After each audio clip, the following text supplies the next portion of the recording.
This is gonna maybe be a little bit of a shaky video,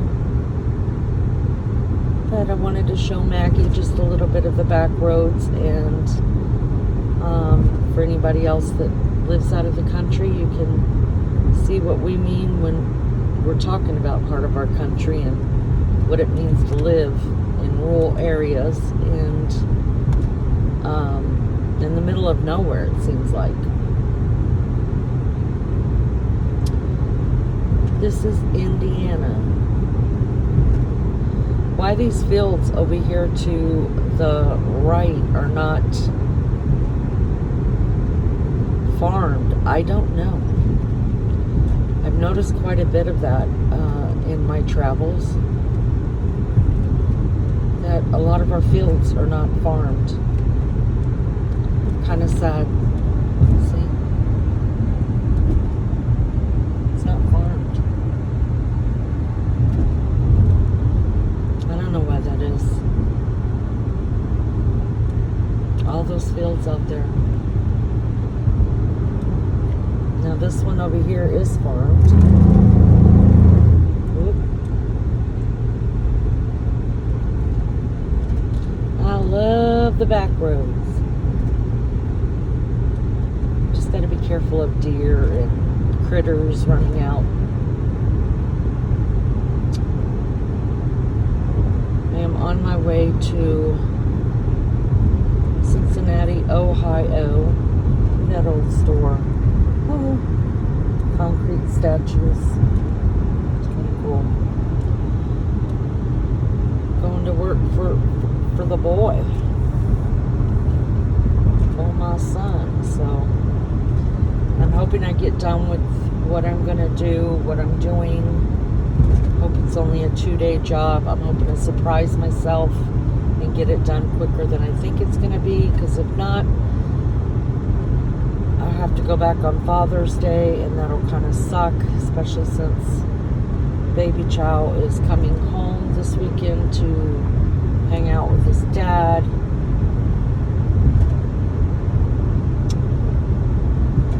I'm going to upload this to YouTube. I've never done that before. I've never uploaded a video like this to YouTube, so I guess we'll see how it goes. Farm living is the life for me. Land stretched out so far and wide. Keep Manhattan, but give me that countryside.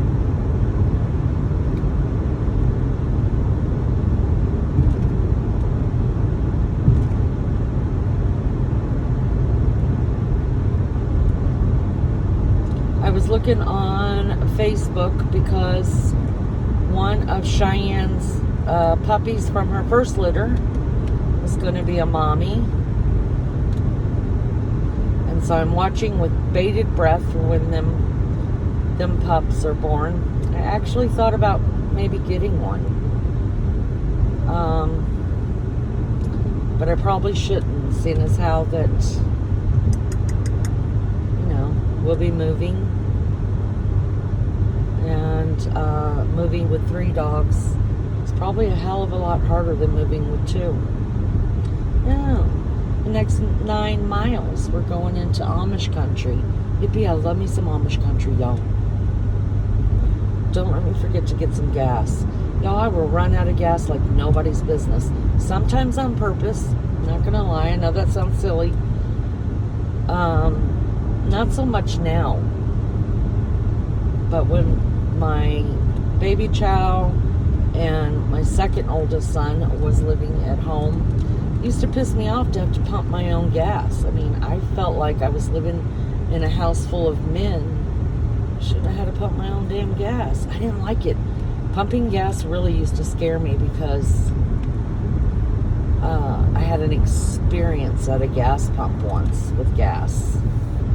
So I'm used to it now, since I've, the boys moved away from home. Nobody can come get me. I'm further out in the country now, so that would be a longer wait.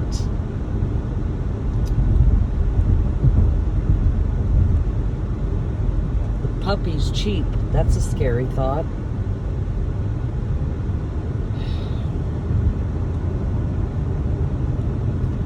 I've been on this road before. Look at that house right there. Oh, I love me the country, y'all.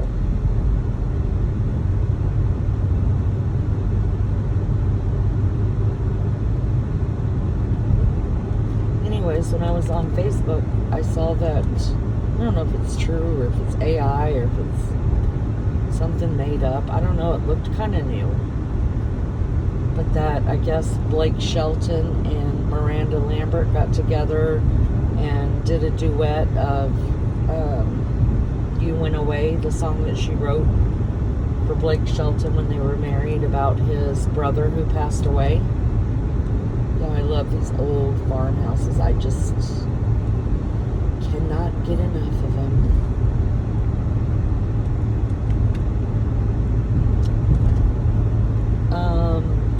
Anyways, so I watched it. I watched the video of them singing together, and just cried because I really, really loved them together.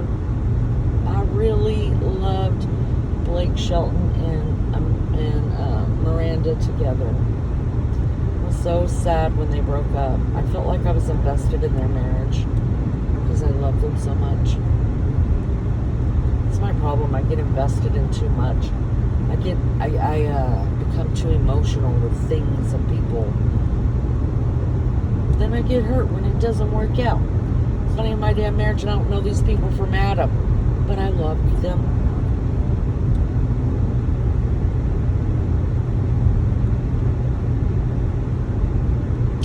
I thought Cincinnati from my house was just like an hour and a half. I guess that was from my previous house. It's 2.5 hours from where I live now.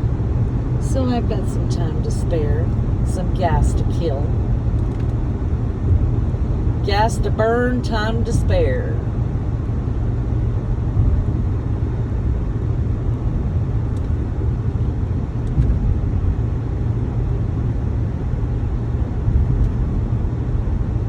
These are what all of our highways used to look like through our country before we got what is now called the interstate.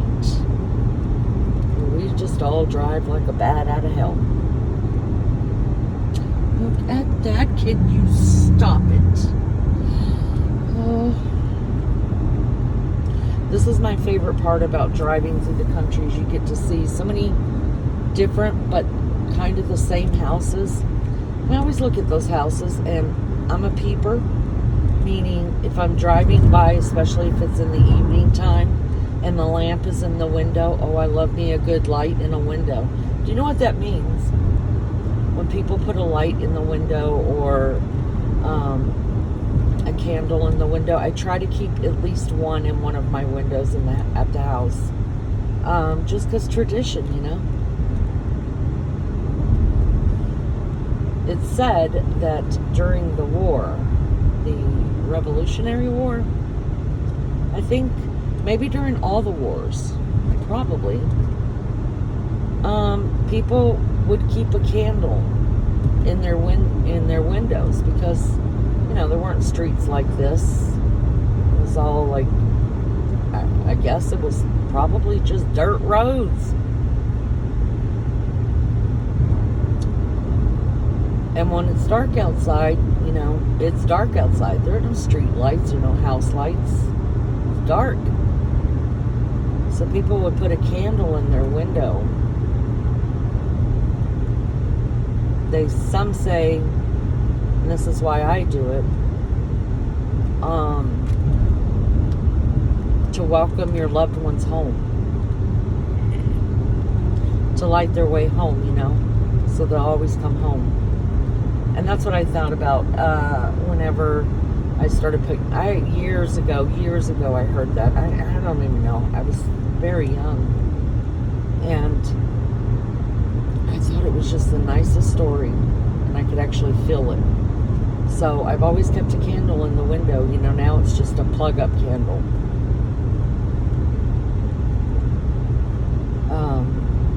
To light my loved ones way home. Hopefully they come home for 2 hours so I can send them away again. And I I think that's a cool story. And then some people would light a candle and put it in their window, welcoming people from far away, travelers, that would travel across the country and needed a place to bunk down at night. I'm sure they didn't get invited into the house. I mean, that's kind of dangerous even for those times. But they would put them in the barn, or sometimes they'd have a stew on the back of the stove, give them a warm meal and let them sleep, send them on their way in the morning. I think I could have made a really good pioneer girl, except for the cooking. Now, stew is not that hard to make. I mean, I'll chop up some vegetables, throw in some meat, and put some spices in it, and leave stew cooking on them. If that's all I had to, okay.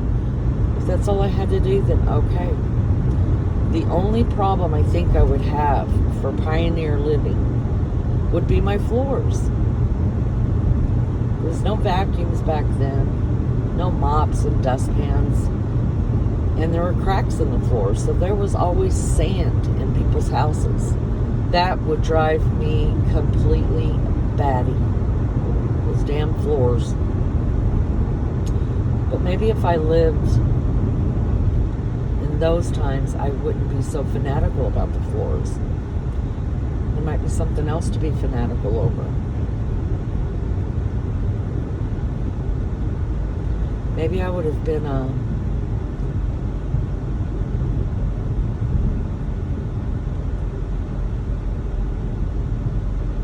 different kind of person, like that I like to cook and like to homestead, even though Sierra calls me her homesteader. I guess I am in a way.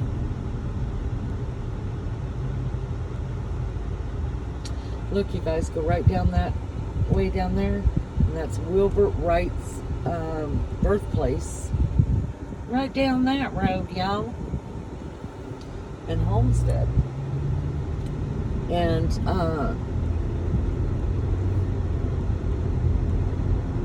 there's a museum down there as well. So you never find these places unless you drive the back roads. If you drive the back roads, you end up finding some really interesting historical places.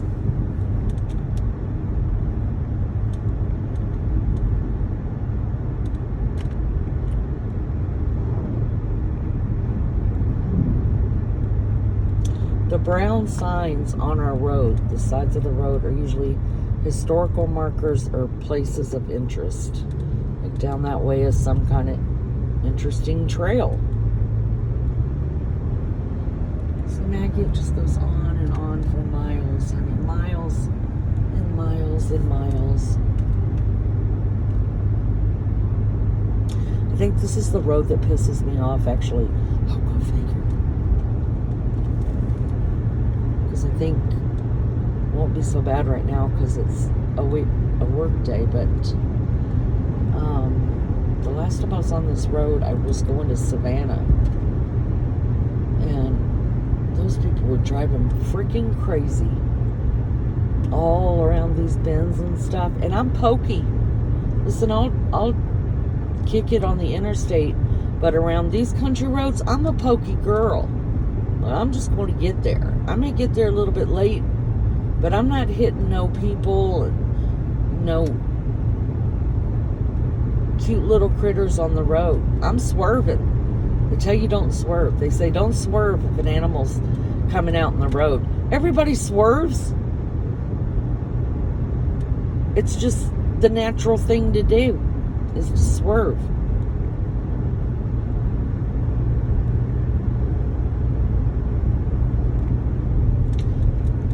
Yep, I remember this road. Yep, they were driving like idiots, coming up on my butt as fast as they could, running around these.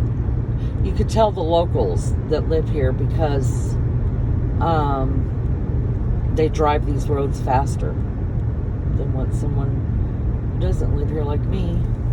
It's had to be pokey.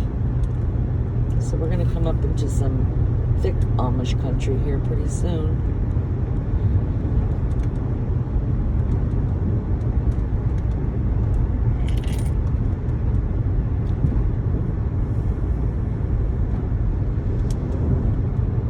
that's dangerous.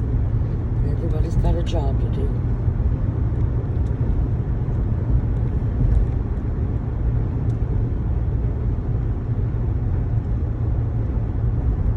I should have brought my around the neck holder for my phone, so I didn't have to hold it. It could just sit on top of my chest. And you guys can see what I see. Which is a box truck at the moment. With a lot of trees. Country roads, take me home to the place. Dangerous, dangerous, but I guess somebody's got to mow down that grass. That is not a job I would want. On this little road, too many people driving like idiots.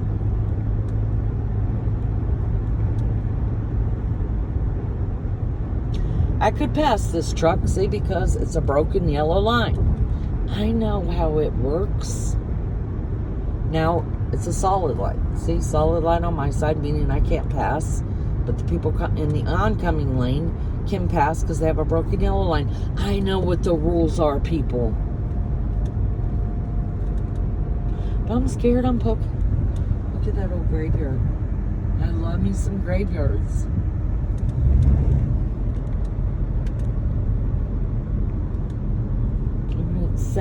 Sir, I'm going to need you to turn off. Thank you so much. Such a good man.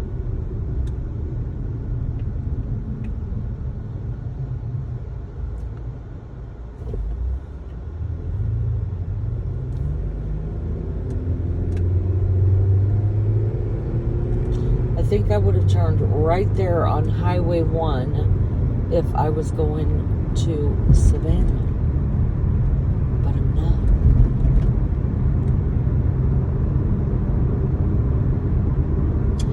All the flags on the light post or the electrical post. That's kind of cool.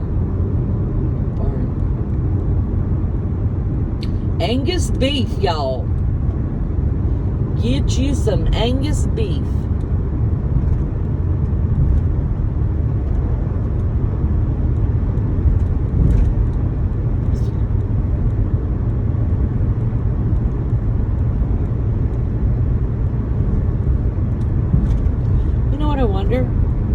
I wonder if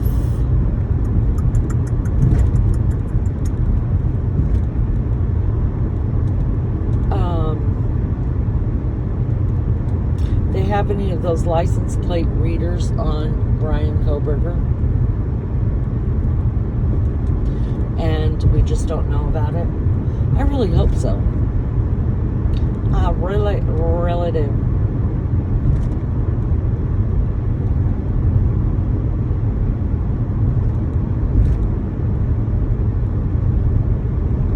Also, y'all, I got Koberger on the brain.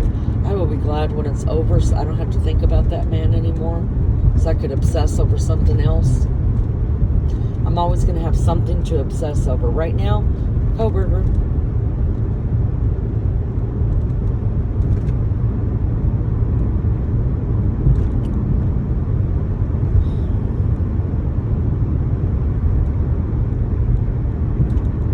Watching different crime shows and that involve MURDER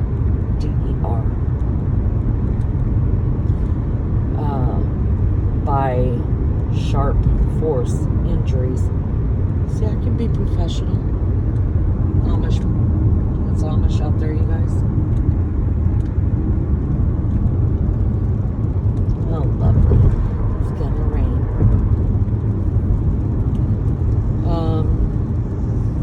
Thank you for mowing it all down, guys. And I watched 2 different episodes of 2 different, totally different unalivings. And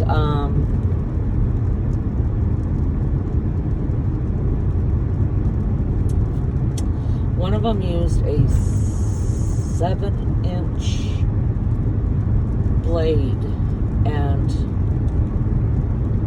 it went to the heart.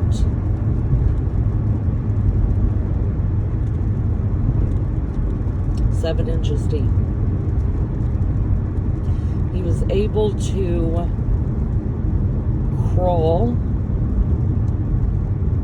away and work himself to his cell phone, but he had no voice. He couldn't talk, but he was able to hit the emergency button, and 911 was called. I guess they traced it through his cell phone exactly where he was. I don't know. I don't remember that part, but I was just interested in the fact, since we're watching Koberger, just interested in,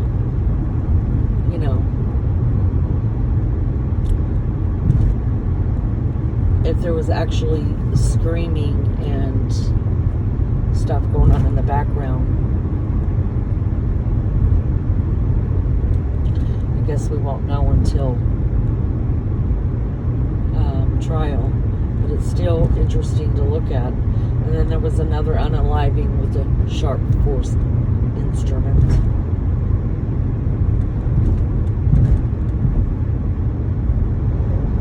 And the cut was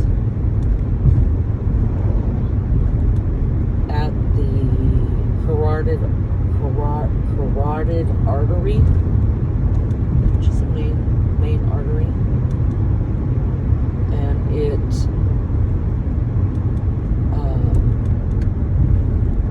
didn't kill him instantly, but pretty quickly they became brain dead because of the loss of blood to the brain first, and then eventually the heart would stop. Is how it goes. That's what some doctor was saying on there, that was the autopsy or whatever, coroner person. He was saying that in that case that it would have taken a few minutes for the blood to quit. Not a few minutes, it would have taken a minute or two for the blood to stop going to the brain, which would make them become unconscious, but they weren't dead for a few minutes until the heart actually quit beating. And it would quit beating because there wasn't enough blood flow through the body. Just couldn't work.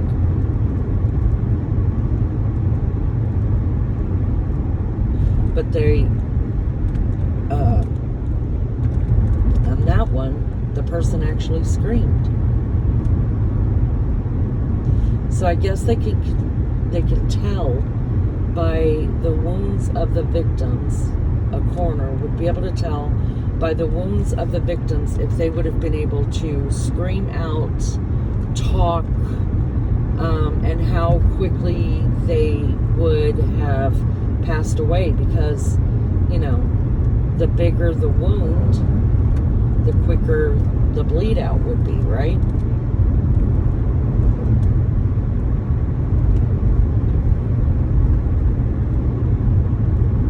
So I'm anxious to hear the coroner's report, because I think that's going to put a lot of things together, whether they were able to scream.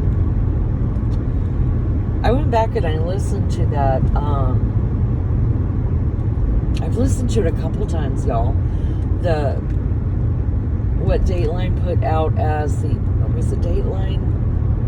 Anyways, what they put out as the dog barking, the whimper, and the thud. And here's what I thought. Yes, that camera was 50 feet away from Xana's window. I'm sorry, I just don't believe you're going to hear a whimper out of that room. Now, you may be mistaking the whimper for a scream, but you're not going to hear somebody whimpering on a camera 50 feet away. You're just not. So why they're using the words whimper is beyond me, because you're not going to... Have you heard a whimper? That's a whimper. Or a... That's a whimper. You're not going to hear that on a camera 50 feet away. And who's to say? I want to know. Here's what I want to know. Who's to say that's Murphy barking in the background?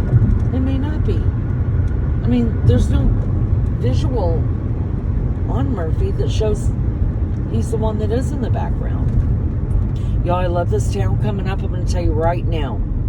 I love Williamsburg. It's just a tiny little dried up town. I love this town.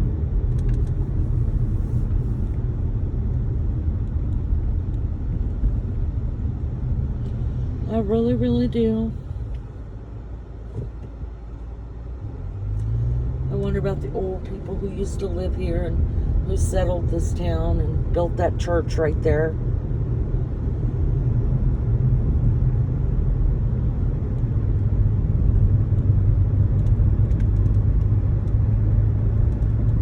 Anyways, how do we even know that was Murphy that was barking?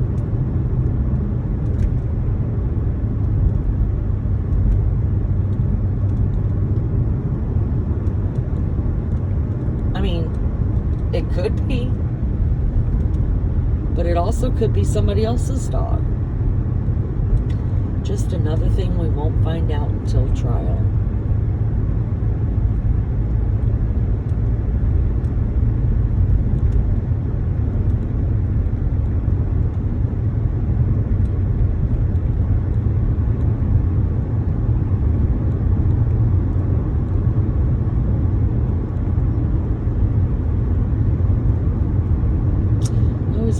Places like this one that we just passed to. I don't know if you saw it, but it's all kind of grown up. You can tell people still live there. But is it elderly people that live there, or just people that don't give a damn about what their yard looks like? Too lazy to go out and do it. I call them the Sanford and Son yards. You know, the ones that have got junk cars around their backyard. Things like that. You know, trash everywhere. Old couches on the front porch. You guys have all seen them, right? And I'm thinking, what the hell does the inside of your house look like? And why not just clean it up? What are we saving the junk cars for? I mean, y'all gonna fix them. Just want to know.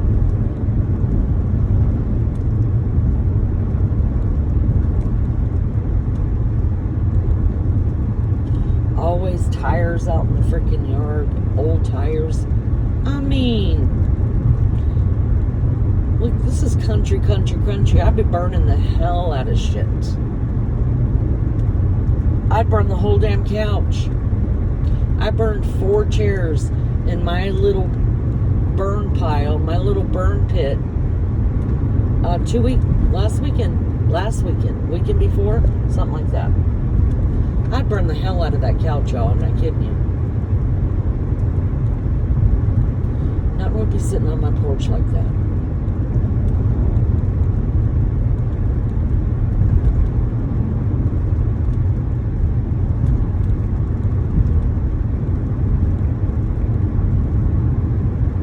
So the new thing my in-laws are thinking is, and I went over there the other day,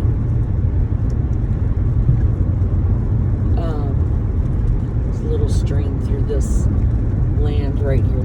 This is somebody's land, and I think it is gorgeous. I want me a stream, and running through my property. My dogs would love it.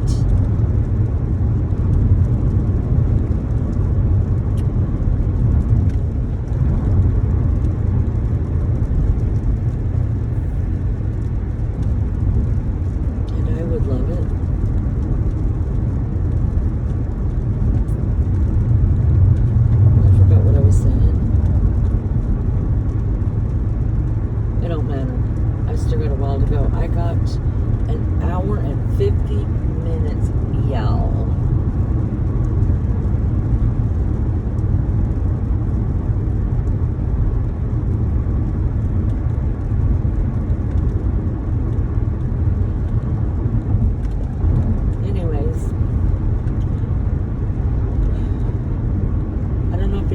watches videos.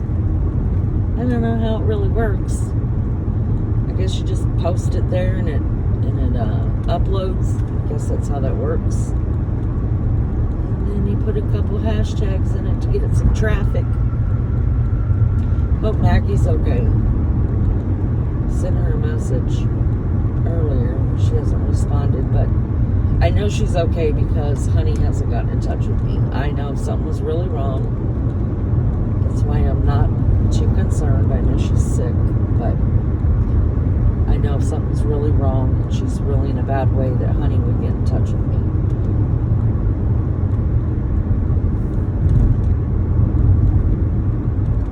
Shout out to Lunch Lady and to Melly Joe, whose family members are facing some pretty horrific challenges in their life, and they're worried sick. And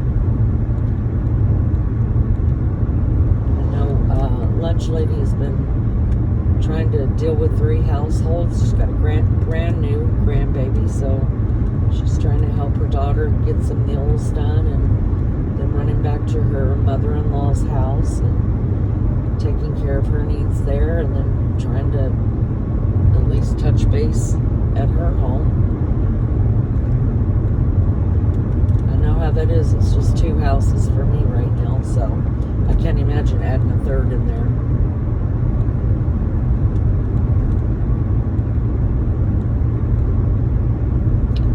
I'm trying to think of other people I know that have talked to me and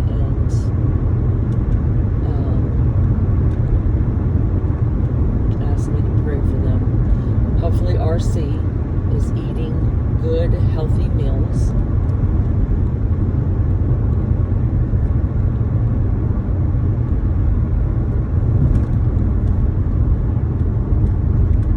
We're watching you, RC. We want to know, are you eating?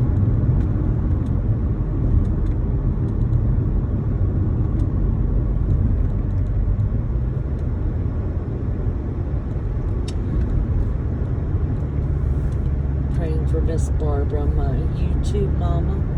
Y'all, I love that lady. I'm going to tell you that right now. I really, really do.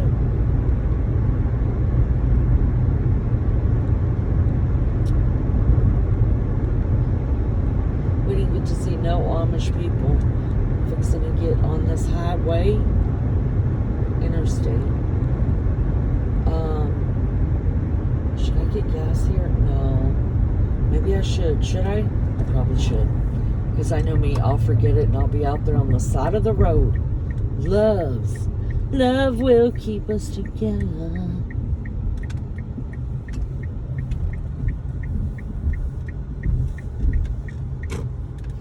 Turn left, then turn right. Okay. Thank you so much. Turn right, then turn right. Okay. US 35. Well, first we're going to get some gas. All right. We're going to get us some gas, honey. You just sit right there and then you can tell me what to do. Turn right, then turn right. You can tell me what to do US just 35. as soon as we're done.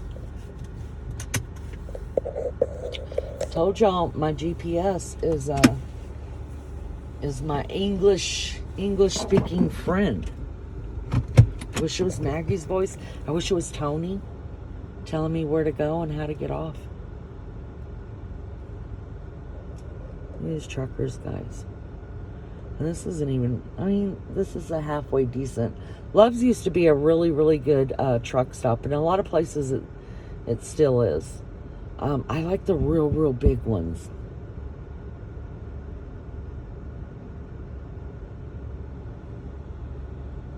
People everywhere. I like the real big truck stops.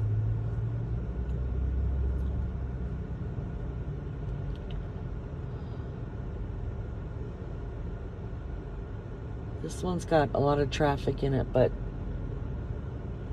it's not that big. It's got Hardee's in it. You can go over there and get you a chicken biscuit.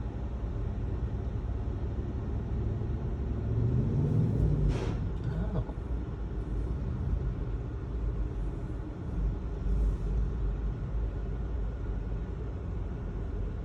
All these road workers, so if they have on that green, colored neon or that orange neon. They're highway workers. All right, y'all. Y'all could just listen to that. Put it in. I should have probably said this at the beginning. Listen to it whenever you're laying in bed, because I heard that my voice will put people to sleep. That's real comforting. Or when you're cleaning house, or when you're driving to wherever it is you got to get to. You can just listen to this, or you don't have to. That's fine too. Just keeping each other company. Boy, he's homegrown. Homeboy's homegrown. Lead with. Oh, no, you didn't have to do that. Y'all.